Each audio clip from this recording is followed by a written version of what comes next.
Happy New Year and welcome to a new episode of Crazy Train with Jasmine St. Clair. I know that a lot of you were asking me about some of the female wrestlers at XPW Wrestling, especially Lindsay Snow. She's kind of an anomaly. She does a lot of the shoot fighting and, of course, the death matches, which is still very fascinating to me.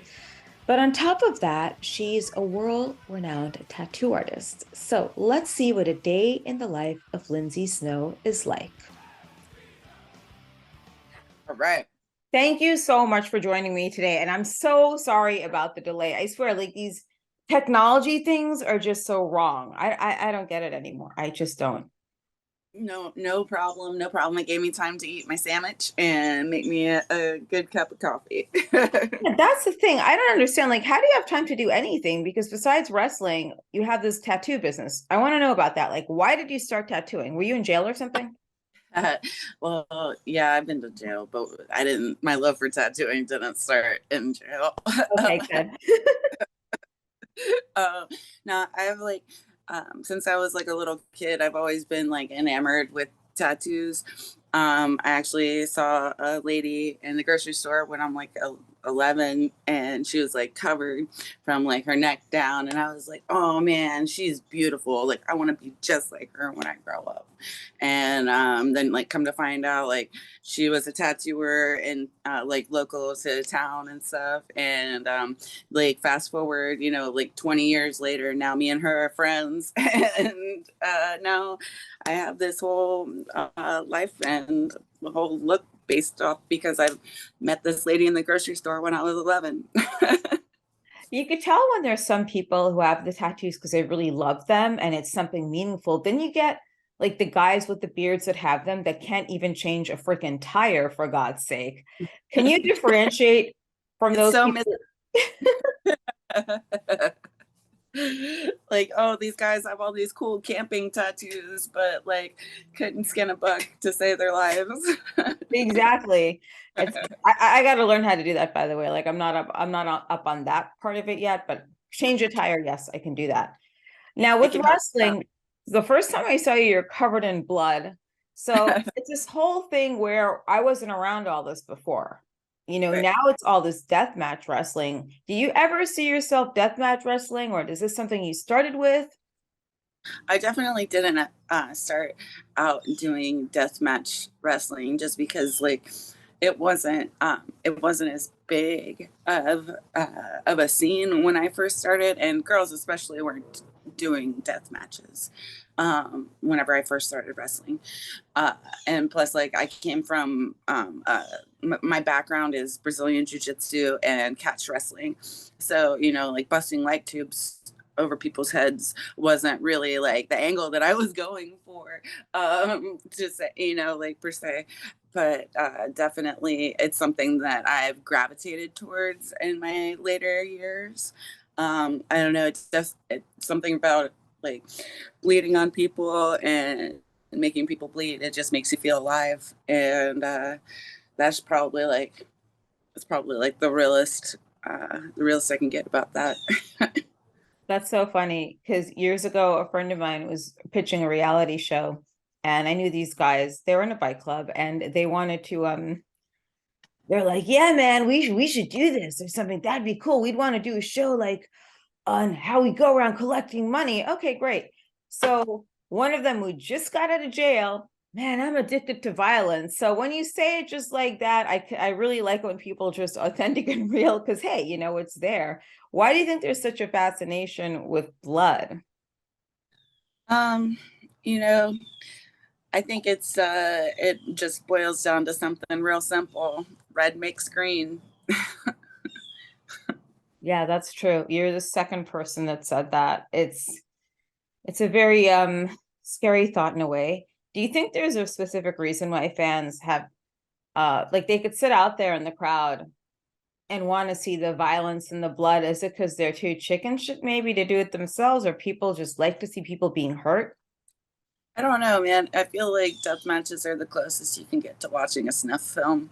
Uh, you know, um, for some people, you know, like they go to their regular like 9 to 5s and stuff, and you know they don't have that sense of excitement. Then they get to go watch deathmatch wrestling, and or even just like a regular wrestling show. It doesn't even have to be crazy death matches, but just like that little bit that helps them escape their reality. I feel like that's like the main draw, you know. And then like obviously like the crazier the better, because then you have these different aspects that you would never get in your normal daily 9 to 5 life, you know. Like my sister, she tells me like my okay, so side story, my sister's Yeah. a rocket scientist.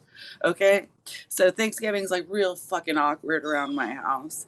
Like my sister's a rocket scientist and like she works for the government and shit. And so like she tells me like that she lives like vicariously through me, you know, because of all of like the weird wrestling stuff that I get to do. And I'm like, man, I would like to live vicariously through you and just like show up every day and go to like have like a routine and shit, and like, you know, like have like a normal life. But then like I really like sit back and I think about that and I'm like, dude, I would never last in that shit. Like, ugh, dude, having somebody like boss me around, like tell me like what to do and how to live my life, oh man, I can't do it. That's why I look like this.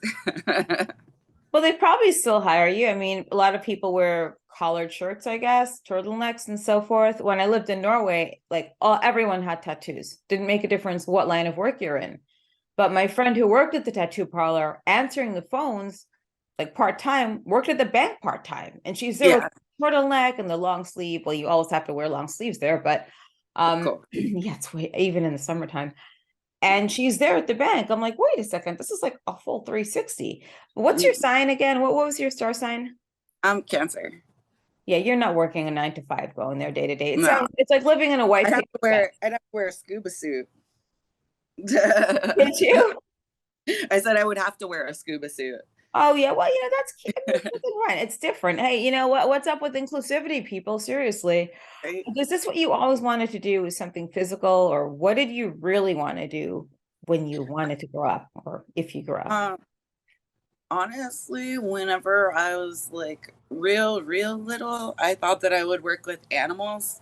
Like I volunteered at the zoo and worked at the zoo for a couple of years when I was younger, and then you know found tattooing. Um, and whenever I started like whenever I first started tattooing is whenever I was introduced to Brazilian Jiu-Jitsu, and that's like what sparked my initial first first want to train, um was in the tattoo shop actually. So it's kind of funny that tattooing brought me to jujitsu, and it actually brought me to pro wrestling too, because I was watching pro wrestling one day and I ended up tattooing a guy, and he was like, oh, you like pro wrestling? And I was like, yeah, I would really love to train to be a pro wrestler. And he was like, oh well, I do pro wrestling, like here's where I train at, come this weekend. And so I went that weekend, and then the rest is history. But it's all from tattooing that basically brought me into jujitsu and brought me into pro wrestling. So it's kind of like full circle type deal. But yeah, in the tattoo shop, I started learning about jujitsu, and I also started watching Pride when I was younger as well. So like I watched pro wrestling and I watched Pride like as a young girl, and I was watching like Fedor and Kazushi Sakuraba, and I was like, oh man, I want to learn catch wrestling. And then like Sakuraba was he was a pro wrestler, and like his entrances were always like badass to me in Pride. So like all of the theatrics from pro wrestling he brought into shoot fighting. So that's what it brought me into looking into doing pro wrestling after watching Sakuraba. That's really interesting because I would look at Japanese wrestling magazines. I see the girls. Those girls were brutal. I think they're There's like leading over there before us, huh? yeah, for sure. They're so sick. I want to go to Japan so bad. That's my ultimate goal since I first started pro wrestling, was to go wrestle in Japan. It's so different. Like I was watching I finally finally started watching Dark Side of the Ring after all these years. Like I didn't want to watch it. Then they'd ask me Right. to be on it and I turned it down. I don't want to, I'm not going to go on there talking bad about the man that actually got me into wrestling. I just can't do that. So Yeah, you see the Japanese fans and they're like, oh, and it's this whole other world. it Rivera really. Steakhouse. So maybe Yes. I think you'll get to Japan one day. I hope so. Thank you. Thank you. That's the goal, man. That's the goal. So, Did you ever end up going to Brazil with the jiu-jitsu? no, not yet, but actually, Hoist Gracie is coming to Tampa in a couple of weeks, and I'm gonna go to his seminar here. So that's the closest that I'll get to Brazil right now. Well, you never know. I mean, there's so many opportunities. When I was living in Scandinavia, Ted Wong had these Jeet Kune Do seminars there. So Oh, people would leave Norway, and it was just like small. It's a really nerdy thing. It was like a very small set of us that would go there. So I was taking JKD when I was younger, and then I took it as I got older, and it's just like a harder thing to really understand. Now, what do you have a belt in your system? With yeah, I'm a blue belt with 4 stripes, so I'm fixing to get my purple belt any day now. Well, well, what's your worst fear in all of this? Because between like between the let's say, let me rephrase this, not shoot fighting, between the pro wrestling and between the grappling and so forth, do you ever get scared something's going to happen? oh, for sure. I'm really careful about who I roll with in jujitsu because, like, I'll only like roll with people I know. I try not to like mess with like the newcomers to the gym just because like I don't want to get hurt. And at the level that I'm at, I need people that like understand jujitsu, not just people that are just trying it for like the trial week. You know what I'm saying? Like, I've taught like the kids classes and stuff before, so like I understand like all of like the freshness to jujitsu and how people like have to actually understand and grasp like what you're actually trying to do in the game rather than just use their strength on you and like end up accidentally hurting you just because they don't know what they're actually doing. So I try to stay away from the kids that are like bigger than me. Yeah. They're making them big these days, man. Are they? Is it the diet or is it just the steroid? Right? What I do don't you do? know. Who knows? It's really scary because you watch so many of these. Like, who trained you in Florida? Jay Lethal trained me in Oh, pro wrestling. Yeah. awesome. He's so great. Yeah. Well, yeah, tell him I said hi when you see him again for his I'm gonna see him later today. I'm gonna tattoo him. I'm sure he's excited about that. It's going to be awesome. I'm afraid of needles. Like I have gotten so many tattoos. I think the worst one was the one on my foot. Yeah, for sure. And I'll tell you when I went to Norway, it was my friend had her store like moved several times. So it was in the basement area of a beautiful clothing store.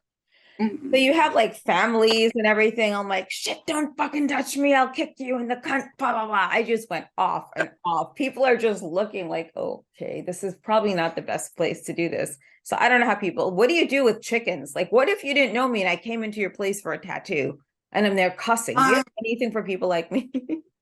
well, normally, like, I mean, our tattoo shop is like a real tattoo shop, so it's not like any of that would really like it wouldn't matter if you were gonna do any of that. Like, everybody at my shop is pretty. We're all pretty cool. We've all known each other for like 15 years, so it's it's pretty relaxed, pretty chill. But yeah, normally like I know all of my clients that get tattoos from me because like I'm appointment only, so I don't really do walk-ins right now just because with my wrestling schedule like I have to be appointment only because I'm gone like a lot of the time and then I need to train a lot and so I need to have, certain days I do this, certain days I do that. So I have to really like schedule out my time. So yeah, I pretty much I know mostly the people that I tattoo pretty well. And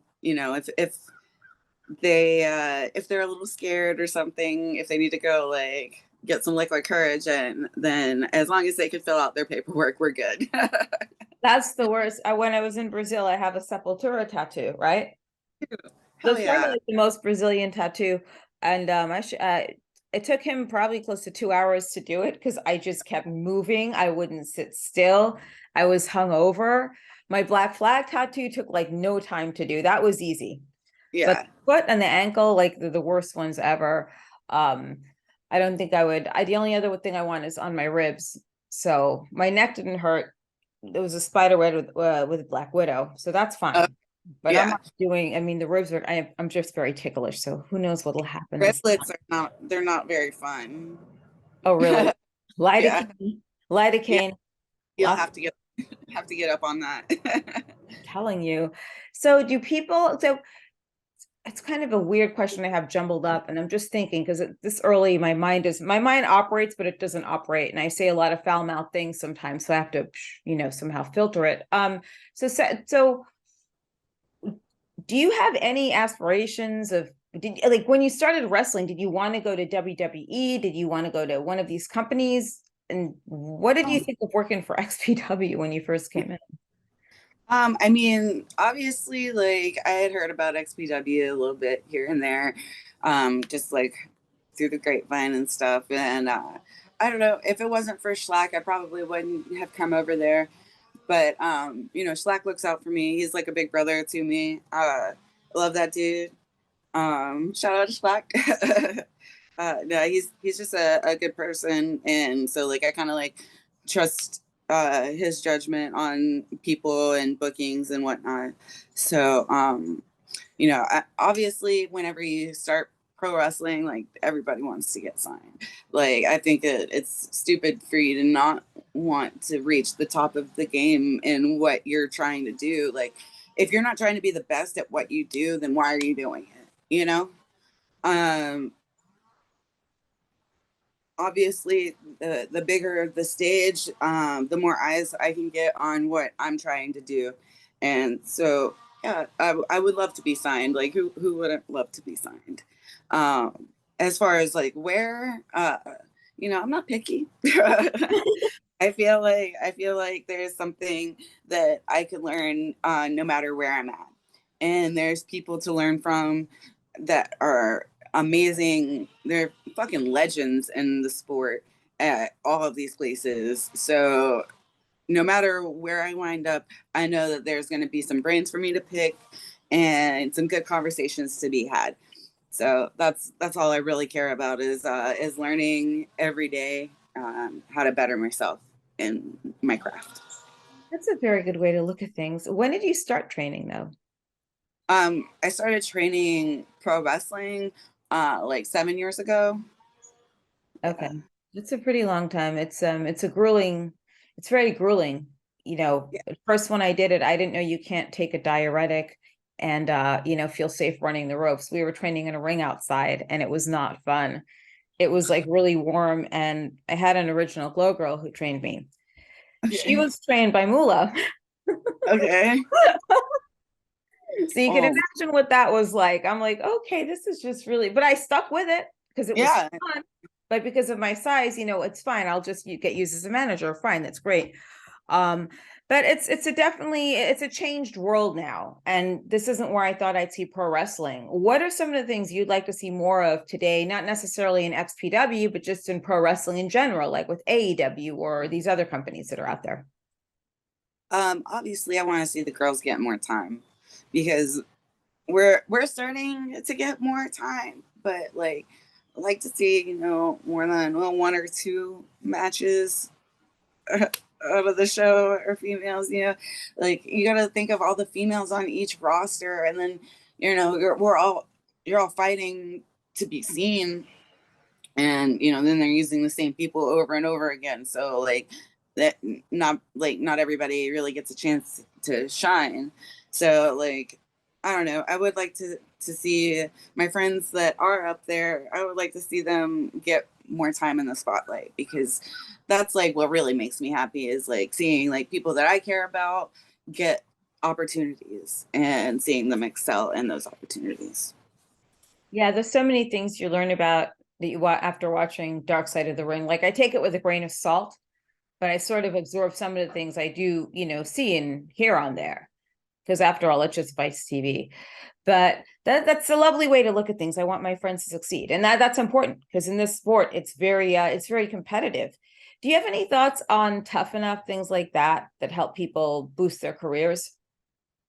Yeah, I think that things like that are pretty important because, like I said earlier, like just to get more eyes on us, anything helps really. And Tough Enough is like one of those things that really helps people get an eye on you early on in your career. And like Shotzi, she was on Tough Enough, and now look at her, like she's killing it. Like she's my biggest inspiration in pro wrestling because like I knew her before she was signed, and like since she's gotten signed and like blown, like she's blown up, and she's still like sweet Shotzi, like she's still like as sweet as she could be, and like just like the most humble person. And yeah, and she started out at Tough Enough, so it's one of those things where it's like I also think that it helps bring a wider audience to what we're doing, kind of like like um Ink Master, like LA Ink, like all of those things, like they helped bring tattooing to a wider platform. And I think that those kind of things are necessary nowadays because people rely so much on reality TV to get their news. um, so those kind of shows are really important nowadays. Did you try to get on Ink Master? No, I turned it down. Really? Yeah, Why? You're the because second person I know that said that they want turned it down. I was married at the time, and my husband wasn't really okay with me being on TV or in the public eye. So yeah. Yeah, there are a lot of people like that out there in the world, unfortunately. It's really easy for like, if anyone ever says guys don't get jealous of girls, and I'm not talking about a guy that's transitioned to a woman being jealous of another woman. I'm talking about a guy that's still a guy. They always get jealous, especially when girls do better. And tattooing is a very like it's a specific eye. Did you like any specific regular artists growing up, like Monet, Renoir, Pissarro, or anything like that? Did you study art at any point? I on and off I studied art, but I mostly like studied like I did cartooning a little bit. I did ceramics, and then like obviously like I've drawn like my whole life. So I've done like weird like artsy things like throughout my whole life. I've like done like taxidermy and like all sorts of crazy shit. But yeah, growing up, like I always looked to like uh, comic book artists like Alex Ross, and my favorite artist growing up was Frank Frazetta. I loved Frank Frazetta. He did all like the Molly Hatchet album covers, like all like the super metal looking ones. I basically like drew most of how I draw my females based off of how Frank Frazetta drew his females, and like I think that how he drew his females is like the ultimate like sexiness to how females should look. Like he would add like an extra 10 or 15 pounds to each of the models that he was drawing, make them extra curvier. Yeah, I remember the name. I ended up like I always wanted to be in Heavy Metal magazine as a Yeah. kid. So I finally got on a cover, like a couple of covers. So I was like, yeah, this is cool. Finally, yeah, I'm in heavy metal. So yeah, my aspirations have been met for the most part. I That's haven't amazing. run for president yet, so that's like the next aspiration, but I don't, that's not gonna happen. Oh, I know. I would vote for you. I'm trying one of these days, but yeah. But it's such a different, I think people think it's so easy to get into wrestling, like with this bar wrestling. Have you heard about bar stool wrestling or just wrestling? Have you seen Mhm. those at all? They have No, bar what's up? matches where people just do the wrestling matches at a bar, like in a bar. Huh. And they're No, I not haven't. drunk. These are normal wrestlers. Well, not normal, Oh, but okay. No, I haven't seen this. Huh. flashback to taxidermy. What is that like? It's wild, man. Obviously, like I hunt, I fish, so everything, I use every part of the animal. That's where the taxidermy stuff comes into play. Just because, like, I don't want, any of the animal to go to waste, because then I feel like it died for like the wrong reasons type deal. So yeah, the first animal I ever taxidermied was a rabbit, and I posted like to suck it. But yeah, taxidermy was wild. It was pretty fun. Um, it's definitely an interesting medium when it comes to art. People look at you a little bit differently when you tell them you do taxidermy. That's kind of cool. I had a friend that was a mortician, and she's actually she sings in a heavy metal band, but it's an art form too, I guess, because you're doing makeup on people and someone's loved one. Yeah. And I would assume that with taxidermy, it's someone's loved pet. I would imagine it's lucrative, no? Is that a lucrative? I didn't do it for money. I just did it because I wanted to learn the art of it. And I wanted to like it was part of like me learning how to like preserve the pelts and stuff too. So yeah, That's so it was just interesting. something to learn. I don't know. Maybe if I get angry at my cat later, he'll be coming your way to Florida to get taxidermed. If you Oh, me off, no, I would never do that. I don't know if I could. I mean, he's so. I hope he outlives me because he's like the sweetest thing in the world. And like every morning when I look at his eyes, it's like, okay, that's why I'm alive. That's why I'm like, I live for this. Just to see those eyes, like, hi. Then he starts bothering me for food and shit. Then it's like he doesn't want to eat his food, you know? oh. Those things. Do I you have feel any that way pets? about my potato. Huh? I know I feel that way about my little potato, Cecilia, my little Chihuahua. I don't know Oh, where she's at right now, but I call her my potato. But yeah, I tell her every day, I'm like, you gotta outlive me because I can't do this shit without you. It's way I too. know. You got to bring her to a show one day. Seriously, that would be fun. I have brought her to shows before. Oh, She's actually valeted me to the ring before. She's a good little managing potato. that's so cute. No, we give her a little a mini Singapore cane, like a tiny one to go. Oh God, she would love that. I like all types of animals. I think the reason why a lot of people, you know, gravitate towards animals is they don't judge you and they just accept you for everything. It's just like a little kid in a way, like a small unharmed kid. They just, they don't judge you. You're just playing with them. Yeah, exactly. All they know is like face value. Yeah, exactly. And it's a great way to live. I just wish the world would kind of like go back there, but que sera, sera. It's okay. So if Right. people want to actually book you, do you take a lot of bookings actually, or do you like Yeah. Um, really? I'm starting to take more bookings. I had like some like pretty like terrible shit happen last year, so I kind of like I was dealing with a death um close to me, so I wasn't taking bookings towards like the end of the year too much. But now at the beginning of 2023, I'm taking more bookings and everything like that. So if you want to reach out to me, hit me up on Twitter or on Instagram, the Florida Ma'am, or you can email me at lovelylindsay.snow@gmail.com. And if you send dick photos, she will post it with a link to your home address, and I'll probably find your phone number somehow. Then we'll call your wife and let her know what you're doing. I hate it when guys do that. The amount of people I I'm put on blast, it's like ridiculous. I'm pretty lucky with my fans. They've been pretty respectful, honestly.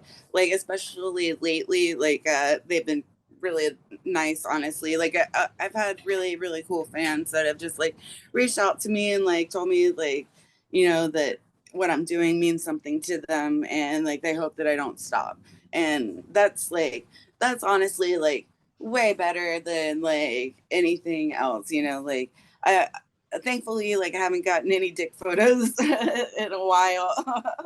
I just got like a lot of like encouraging messages, which honestly is the reason like why I've been able to come back so soon.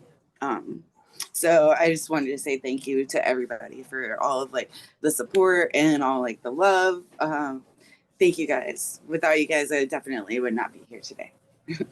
I admire everything you do, especially the tattoos and also just the deathmatch wrestling. That's why I was wondering, does she take a lot of bookings? Because I would imagine some people, would want to book you out like every weekend, but it's a tough thing just on the body alone.